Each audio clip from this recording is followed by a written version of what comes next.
ცხელი ზაფხულის ცეცხლოვანი დახურვა. პირველად გამა BK-ის ისტორიაში ქამრები ორ წონით დივიზიონში გაერთიანდება.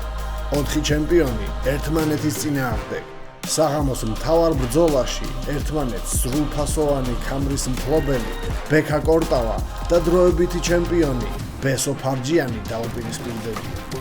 ბრძოლას, რომელიც იანვარში უნდა შემდგარიყო, სწორედ ეხლა ვიხილავ.